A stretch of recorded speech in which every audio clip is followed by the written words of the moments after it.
አስደናቂው የጥበብ ሥራ ወደ ሕዝባዊ መፈክርነት ተሸጋግሯል። እየሞከርኩኝ ነው ትላለህ። አልተሰማም። እየሞከርኩኝ ነው።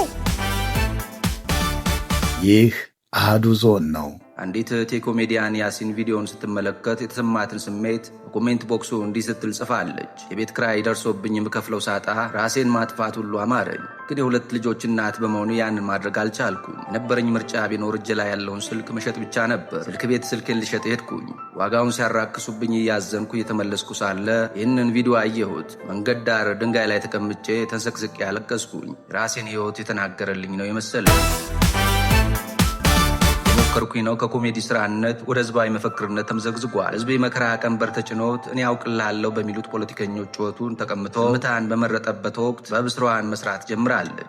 ከላዩ አጀንዳ እየተከመረለት ዕለት ከዕለት አዋጅ እየረቀቀለት በንብርብር አለት አንደበቱ የተዘጋበት ህዝብ ጣፈንታ ዝምታ መሆኑ እርግጥ ነው። በዘውጌ ብሔርተኝነት በተገራ ፖለቲካ ተከፋፍሏል። የወላ ሀሳብ የለውም የተባለው ህዝብም ቢሆን ችግር ያስተሳስረዋል። የኑሮ መርግ ከላዩ እንዲንከባለልለት ይሻል። በሰላም ወጥቶ መግባትን ይፈልጋል። እንደ ሰው በተወለደበት ቀዬ ወግ ማዕረጉን አይቶ ማለፍን ይፈልጋል። ነገር ግን የተስፋዋን ምድር ከነዓንን እናወርሳለን በሚለው መንግስት፣ ከፈርዖን ቀንበር ነፃ እናወጣለን በሚሉት ተቃዋሚዎች ጩኸት ይህንን የመሰለው ተፈጥሯዊ የመብት ጥያቄ ተጋርዶ ቆይተዋል። እንደ አክቲቭ ቮልካኖ እንደሚንተከተከው ሳይሆን ህዝብ እሳተ ገሞራውን የምታንቀሳቅስ ጠጠር እስክትወድቅበት ድረስ የረጋ የእሳት ባህር ሆኖ ይጠባበቃል። ያ የረጋ እሳተ ገሞራ የበዛው ዝምታው ነው። አሁን ያን የመሰለው እሳተ ገሞራ መናት ይዟል።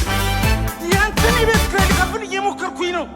የልጆች ትምህርት ቤት ሰሞነኛው የማህበራዊ ሚዲያ መነጋገሪያ በኮሜዲያን ያሲን የተሰራውና የሞከርኩ ነው የተሰኘው ጭውውት ነው። አከራይና ተከራይ መካከል ታሪኩን የመሰረተው ይህ ጭውውት የበርካቶችን ስስ ጎን የነካ ይመስላል። በበርካቶች ዘንድ የጽናት ገደቡ ማሳያ፣ የተስፋ መቁረጠር ተደርጎ ተወስዷል። በአንዳንዶች ዘንድ ደግሞ ይህ ጭውውት በብርታት የመታገል መንገድ የጽናት መስፈሪያ አሃድ ሆኖ ተቆጥሯል። ሌላኛው አስተያየት ሰጪ በፌስቡክ ገጹ ላይ ይህንን ጽፏል። ይህ ቪዲዮ ለዘመናት በልባችን ውስጥ ተቀብሮ የኖረን እውነታ ወደፊት አውጥቶ የሚያሳይ መስታወት። ቪዲዮ ውስጥ ሰማው የሞከርኩ ነው የሚለው ንግግር የአንድ ሰው ቃል ብቻ አይደለም፣ አንድ ትውልድ ጩኸት እንጂ።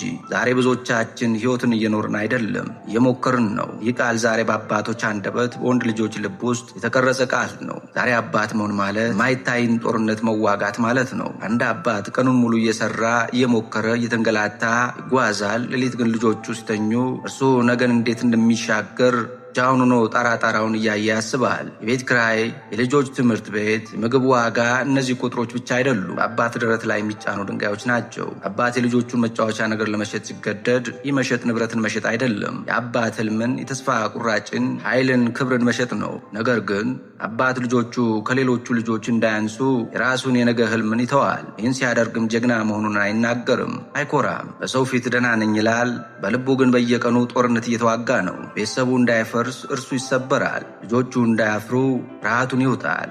ይህ ዝምታ ድክመት አይደለም፣ ጀግንነት ነው። ስለዚህ የቪዲዮ ቀላል አይደለም፣ መልእክት ነው። አባቶቻችንን ዝምታ የሚጮህ የወንድ ልጅን መከራ ወደፊት አምጥቶ የሚያሳይ መስታወት ነው። 1 ደቂቃ ከ01 ሰከንድ ብቻ ርዝማኔ ያለው ይህ ስራ በርካታ ትርጉሞች እየተሰጠው ይገኛል። ጥበበኛው አሰናድቶ ባቀረበው ስራ ላይ ሁሉ ተርጉምላችሁ አይልም። ያሲኖም በዚህ መንገድ አልተገኘም። ብዙዎች ብዙ ቢሉም መሬት ላይ ያለው እውነታ ግን መካድ አይቻልም። መሬት ላይ ያለው እውነታ አብዛኛው የተስማማበት ትርጓሜ ነው። የሞከርኩ ነውን በመስታወት ፊት ቆመው ራስን የመመልከትን ያክል ታሪኩን ከራሳቸው ህይወት ጋር አገናኝተው ይመለከቱት ስውት አይደለም፣ እውነታዊ ነው። ሁሉም የትዕግስት ገደቡ እስኪደረመስ ድረስ በጸጥታ ውስጥ ሆኖ እየሞከረ ነው። ልጆቹን ለማሳደግ እየሞከረ ነው። የዕለት ጉርሱን ከላቡ ለማግኘት እየሞከረ ነው።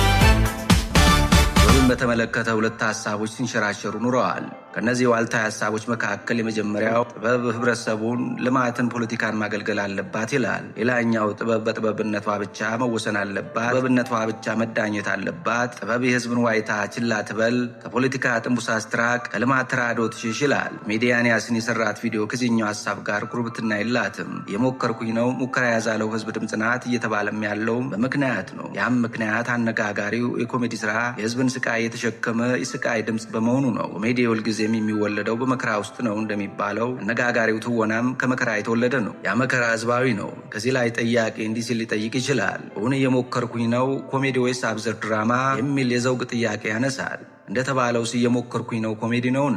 እስከሚገባኝ ድረስ ቪዲዮውን ስንመለከትም ባይተናነቀን ይሆናል እንጂ ሳቅ አያመልጠንም። እውነታው ይኸው ነው። ኮሜዲ እያሳቀ ቁም ነገርን ማስጨበጥ ላይ ያተኩራል። ማህበራዊ ሂስን ያይሳል። የህብረተሰቡን ችግር እየነቀሰ ያነሳል። ግን ሳቅ አለው። የሞከርኩኝ ነው ህመም ብቻ ነው፣ ስቃይ ነው። የ100 ሚሊዮን ህዝብ ህመም የአሲኖ ስራ ውስጡ ጣር ነው፣ ምጥ ነው። ፈልጉ የምታገኙት ሳቅ የለም። የሞከርኩ ነው ኮሜዲ አይደለም፣ አብዘርዲቲ አለው። የሞከርኩኝ ነው ቲያትር ኦፍ አብዘርድ ከተፈጠረበት ዘመን ጋር ተመሳስሎ አለው። ተመሳስለው በዘመን ቅርበት አይደለም፣ ተመሳስለው ጨለማው ላይ ነው፣ ተስፋ ቢስነት ላይ ነው። አብዘርድ የተፈጠረው እንዲሁ ዓለም ግራ በተጋባችበት የሁለተኛው ዓለም ጦርነትን ተከትሎ ነው። ጦርነቱ ሲያበቃ ጠባሳው እንዳለ ነበር። ፈጣሪው ሳሙኤል ቤኬት የፍትህ የርትዕ ጥያቄን አዝሎ የሚዞር ግን በፍትህ ተስፋ የቆረጠ ሰው የነበረ ይመስለኛል። እርግጠኛ አይደለውም። ያሲኖስ እዚህ ሁሉ መሃል ይህንን የመሰለውን ወርቅ ጭንቅላት አለማድነቅ አይቻልም። አዳዲስ ሀገራዊ፣ አህጉራዊና ዓለም አቀፍ መረጃዎች በፍጥነት እንዲደርሱ ቻናሉን ሰብስክራይብ ያድርጉ።